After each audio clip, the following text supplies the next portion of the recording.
Hey you guys, it's Anthony. I hope you're all doing well and thank you for coming on back to my channel. Today we are going to dive into the second segment of my Behind the Lyrics series, and we are going to be talking about my song Façade. So stay tuned if you want to hear about the lyrics on this one.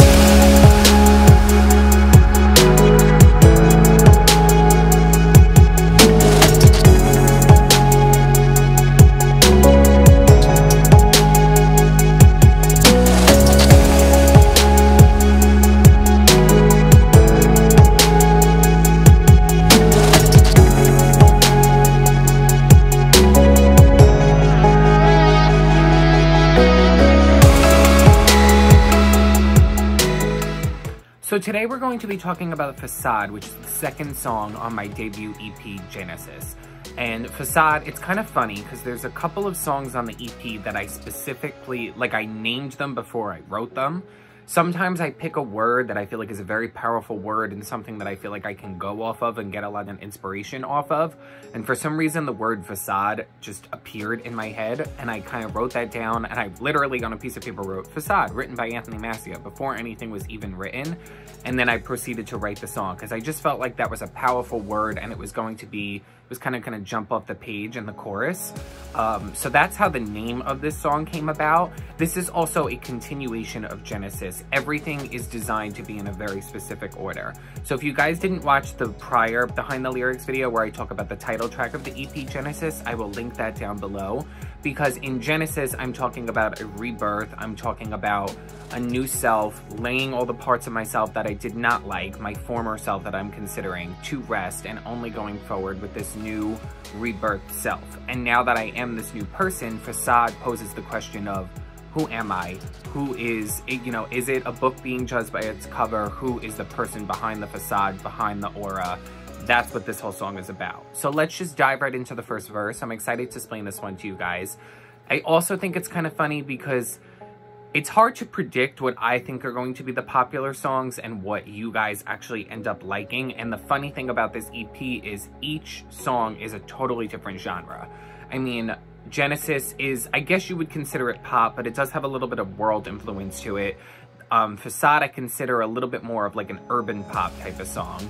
Purgatory is kind of like a ballad. It's this really heavy piano, violin, instrumental.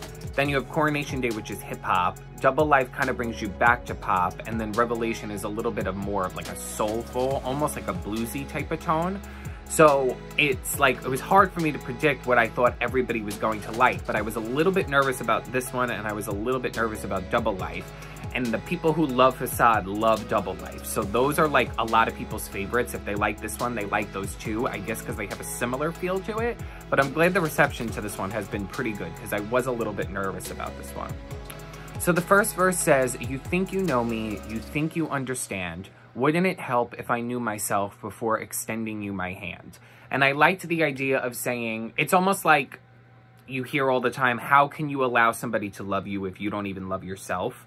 This isn't necessarily saying that, but it's basically saying, how can I expect you to know me if I don't even know myself? Or if I'm rediscovering myself now that I'm this new reborn person, I need to learn who I am.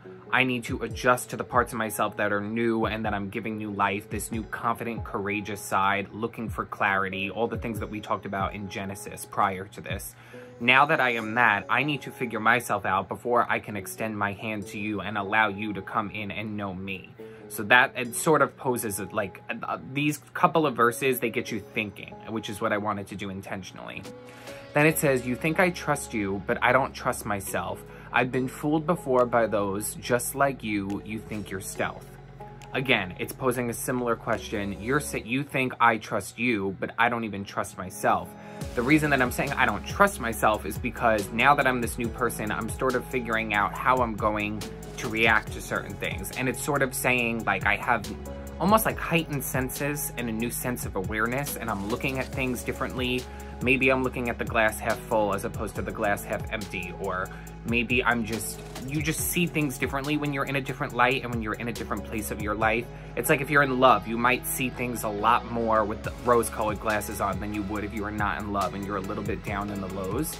That's kind of what this is posing. And it says, "I've been fooled before by those, just like you think you're stealth." Basically just saying that I might have been fooled before as a former self, but all of those parts of myself where I might have been able to be taken advantage of, I've laid that to rest. So I'm no longer going to allow myself to be fooled. Then we move into the pre-chorus, which is like this really long, I imagined it as almost being like a back and forth between my current self and my former self. So you have to imagine that as this is going through. I'm going to do it two lines at a time because this is very wordy. It says, I hear the echo of enemies whispering in my ear. I lay my head down at night. Ricochet starts to draw near. So this line I literally wrote while I was in bed, and I just imagined myself laying down, and sometimes all you want to do sometimes when all you want to do is go to sleep, you can't go to sleep because you have so many thoughts racing through your head.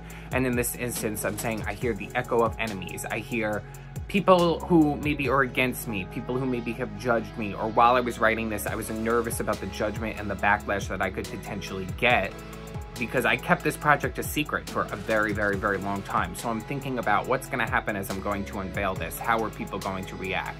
So it says, echo of enemies whispering in my ear. I lay my head down at night. Ricochet starts to draw near. It's almost like the calm fades when you want to be calm, and that's when the storm comes forward. So it's like before you're going to bed is the calm before the storm, and then when you finally lay down and you don't want to think about any of this stuff, that's when your mind starts racing, and that's when the storm comes, and that's when you're forced to deal with all of this. So that's why I use the word ricochet, because I just thought that that was a cool, powerful word.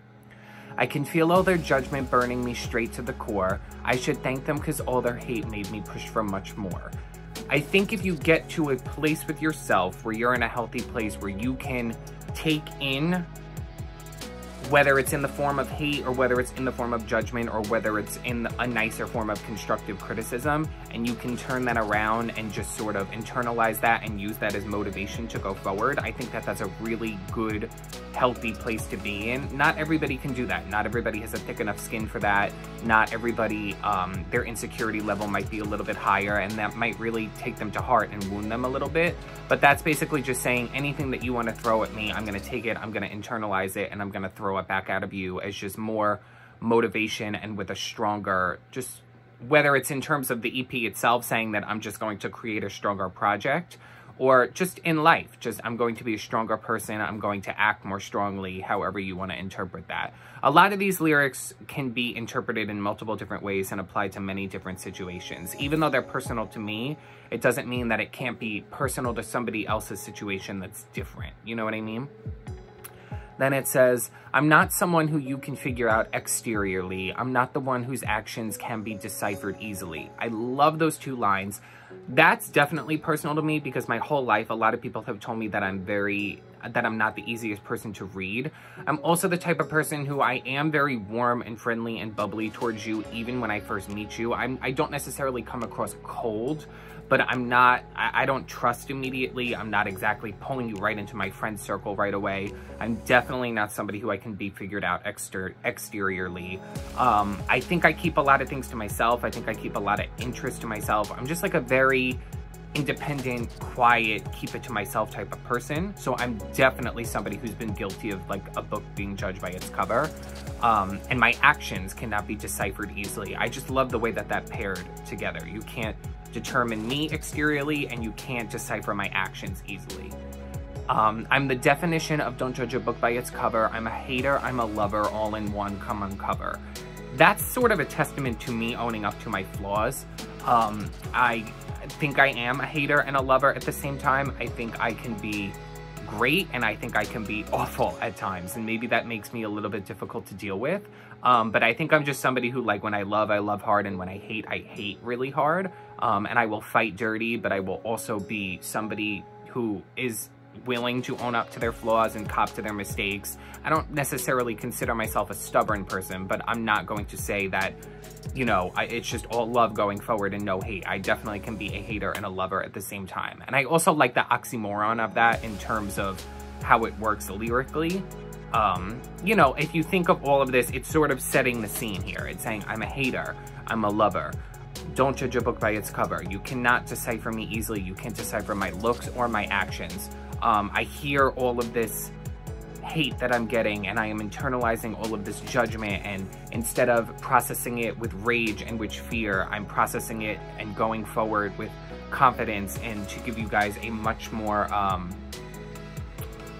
what's the word here? I kind of lost my train of thought. You know, just talking about the line, I can feel all their judgment burning straight to the core. I should thank them because all their hate made me push for much more, because I'm going to give you guys a much better end result.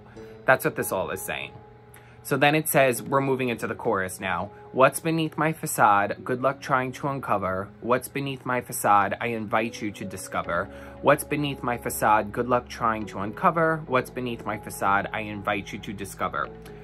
This line I think is important because it's saying you might have a difficult time figuring me out, and it might be really, really miserable for you. But for me, it's almost intriguing. I almost feel like it's a challenge to figure out what is beneath all of this. And it's not saying that I'm closed off to it. And it's not saying like, don't even bother trying to figure me out because you're never gonna do it. It's sort of saying, oh, you think you can figure me out? Then come in, let's give this a try. It's sort of like luring the listener in, which I like. I think it's cool. And it's also a way for me to say, continue to listen to the whole song because maybe you're going to get the resolution that you're looking for. That's what the chorus is saying. Then moving into the second verse, it says, you think I love you, but you're forgetting now. I told you there's no room for you. I disavow. I think that that's very representative of the place in my life that I have been the past couple of months. I have been on a journey of just wanting to love myself, getting more in touch with myself. I've been doing a lot more internalizing and just introspective thinking and reflecting, almost like meditation and therapy in a way, but that's really come out more in my songwriting. But this is basically saying that I ain't got time for love for anybody else other than myself right now, and I need to make that a priority right now for myself. It's not saying that I don't love my friends and I don't love my family, but it's basically saying if I've been a little bit absent these past couple months, it's not a reflection of the fact that I don't love you anymore, but I need to shift that love and direct it towards myself instead of giving it out to so many different other several types of people. And also, I mean, I have not been in a relationship in a very long time, but towards the end of that relationship, I definitely did not. I was like, you get to a point where there's no more excitement and you're over it and you're sort of, you can just tell when the magic's changed a little bit. So it's also a testament to that, saying you think I love you, but you're forgetting now. There is no room. And that was also when that relationship ended, I was moving into a place of my life where I was really focused on figuring out my career. And I'm still in that place of my life now where I'm really focused on being career oriented and getting myself on my feet with this. So that's what that line is saying. Then it says, you think I'm dangerous? Well, I'm protecting you from what lies deep beneath my thick skin. It will debut. It's saying that I am protecting you from the person that I know I am, and the flaws and the parts of myself that I laid to rest, I buried deep, and I don't want those to arise anymore, and I don't want those to cause any more issues.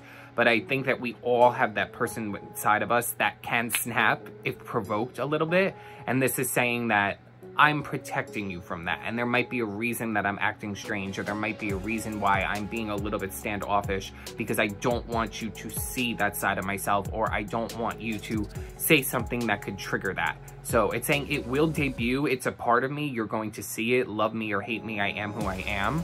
But I'm protecting you from that. That's what that line is saying. Then we move into the second pre-chorus, which says, you won't be ready for my true colors when they first appear. You'll feel blind, you'll feel deaf, overwhelmed, but I have no fear. And that's basically talking about where I am at this current place of my life. So we were moving a little bit from the past and like earlier in the pre-chorus, more past thoughts, and now we're moving into like me post the release of this EP, where I kind of am now. I was sort of thinking ahead.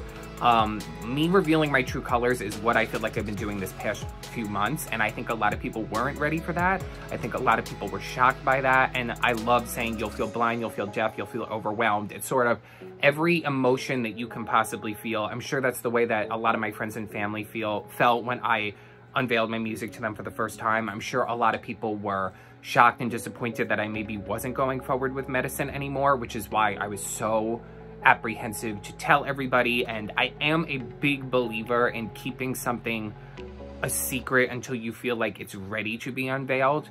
whether that's in business, whether that's in life, whether that's your career. Like, I didn't tell anybody about this EP until about a month before its release, because if people were going to judge me, I wanted them to judge me on a finished product. I did not want people to be like, oh, you have an interest in music. A lot of people have an interest in music, and a lot of people write. I wanted to be like, no, it's done.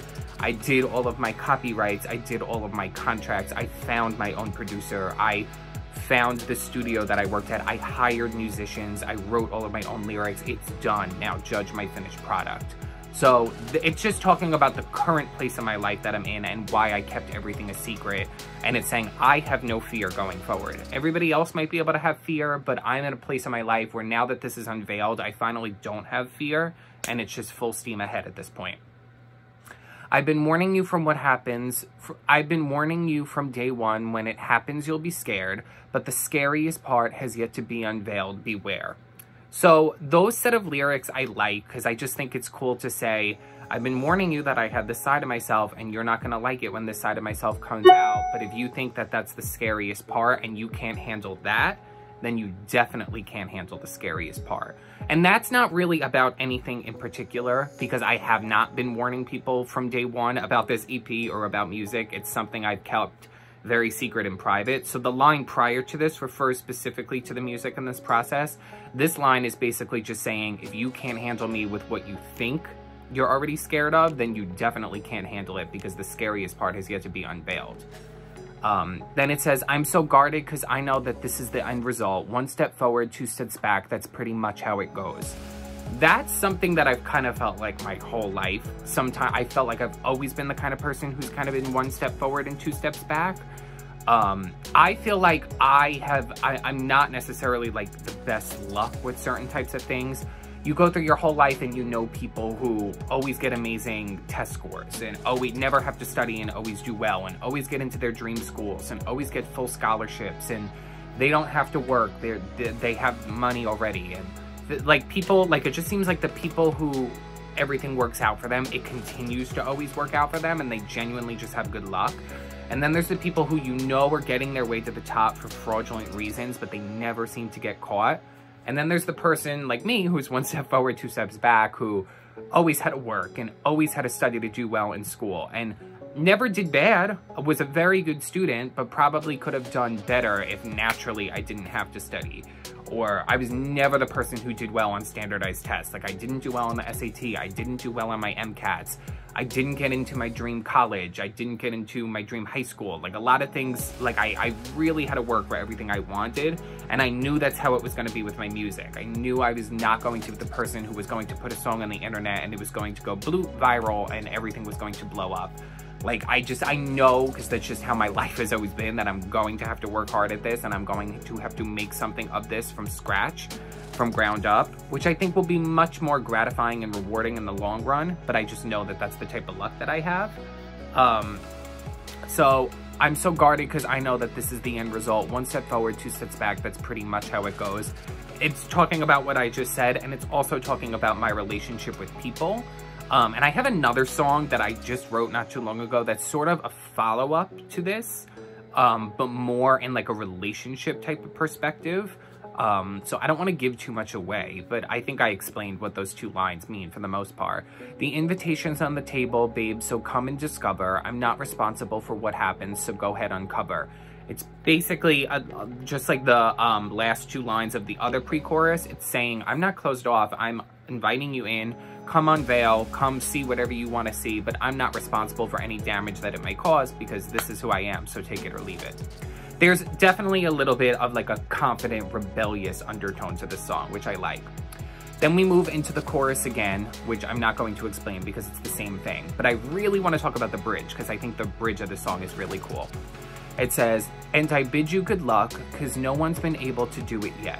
Many have tried, all have failed. I just stand by and watch them bail. So I do feel like a lot of people have really tried to figure me out. I think a lot of people think that they've successfully figured me out. But I also feel like a lot of people have been thrown for a loop. Like a couple of my friends were like, you're literally Hannah Montana. You kept this a complete secret, like this best of both worlds life. Like, how have you been doing this and not telling anyone? So I feel like it's kind of a shocker when people think that they've known me this whole time and they think that they've seen my every high and my every low. And now I'm experiencing this new high for the first time, and it's this whole new life that people had no idea about. And now they want to share in that with me, which is great. But it's basically saying that everybody who prior to this thinks that they figured me out, they haven't. And it's saying, I bid you good luck because no one's been able to do it yet. Many have tried and all have failed. But I think the people who have failed have not realized that they failed, and now that's all coming to a head. I just stand by and watch them bail. One by one, they hit the curb, confused as to what just left them so perturbed, and I invite them one more time to try. It's basically like an open letter to my friends and family saying anybody who now is kind of shocked and thinks that they don't know the real me and thinks that they haven't been able to figure me out, we're going to start from scratch. I want you to come in and I invite you to figure me out now. Everything is out on the table. There's no more skeletons in the closet. There's no more shadows. I am out of the darkness and into the light. And this is saying, even if you are kicked to the curb and you feel so perturbed by everything that's happened and you're so confused and who is this person, it's saying, I invite you one more time to try. Give it another go. If you think that you knew me before and you're bummed because you couldn't figure it out, give me another chance, because now I'm going to unveil what's beneath my facade. The end. It's not really a complicated song. I just think it's a cool kind of pop song. And then the last 4 lines of the song say, my facade is drawing you near. My facade can make things unclear. Tendency to blur the lines. Malignant with one look, but deeper benign. That sums up everything. I love the benign, malignant reference, the cancer reference. Just because like I'm a science nerd and I think that's cool. But I think it's very easy to think somebody is malignant at first look until you get to know them a little bit, and then you find out that they really are benign. They really are harmless. People have a cold exterior sometimes for a reason. Something might have happened to them. They might be wearing a suit of armor to protect themselves. They might be a very insecure person. Whatever, you don't know what's going on necessarily in somebody's life. And I think that I'm a very good example of that. Nobody knew that this was going on. You can't think that you know everything about everybody. If somebody is acting weird, if you notice that you're doing something that it's triggering someone, maybe there is something deeper going on that you need to figure out. And that's what this is saying. So, going forward, my facade may continue to blur the blinds and it may continue to confuse people. It draws you in and it's enticing because some people like to unravel somebody. Some people like to unravel the enigma and the mystery of a person, but don't necessarily judge a book by its cover, because that can lead you down a way more dangerous path than you thought you were even going down. And that pretty much sums up the lyrics of this song. So I hope you guys enjoyed Behind the Lyrics for Facade. I know a couple of people had commented and they thought that there was going to be a really specific personal experience in my life connected to every single line of the song. I don't think that's necessarily a fair expectation, because I do think that obviously a lot of people write music, myself included, based on personal experience. And a very specific personal experience can inspire an entire song, and you can tell it in a very storytelling way, where you are inviting the listener in, and it's very lyrical, and it tells the song in a way that's literally a story. But then I think that there's other songs that you write, like this one, that are about something a little bit more mass appeal, and I can explain the ways that it has applied to me in my life, currently, past, and future, that you may interpret it differently. You may be able to apply it to your life in a different way, but that doesn't necessarily make it generic. It doesn't make it something that's done, an idea that's been tackled and cannot be tackled again. Sure, a lot of people have written songs about this personal topic, but again, it ties into the whole storyline of the entire EP. Track 1 was about the rebirth. Track 2 is saying, now that I'm this new person, who am I? And we're going to be moving into track 3 and track 4, which are very specifically designed. Purgatory is sort of about the fall, the close of a chapter, and then Coronation Day is about the rise after the fall. How can you feel so good after being so bad? There's a reason that everything is in this specific order. I designed it for this way on purpose. I wrote it in this order on purpose. So if all of your questions are not answered yet, I just want you guys to stay tuned, because I'm going to do lyrics videos for all 6 songs, and I think that you will get all the answers that you're looking for. And in the future, I may be able to dive deeper and talk about really hard-hitting things. This song is just not really an example of that. This song is a little bit more generalized, but not in a generic type way, in my opinion.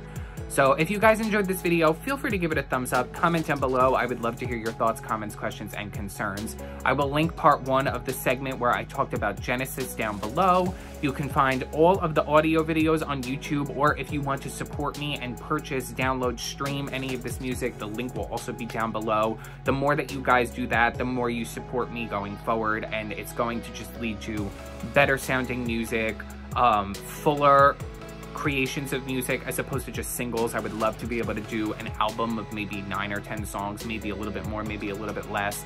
But by you guys buying it, downloading it, streaming it, spreading the word, sharing it with your friends, posting about it on social media, that's always only going to make this get bigger and bigger and bigger. So thank you guys so much, and I'll see you in my next video.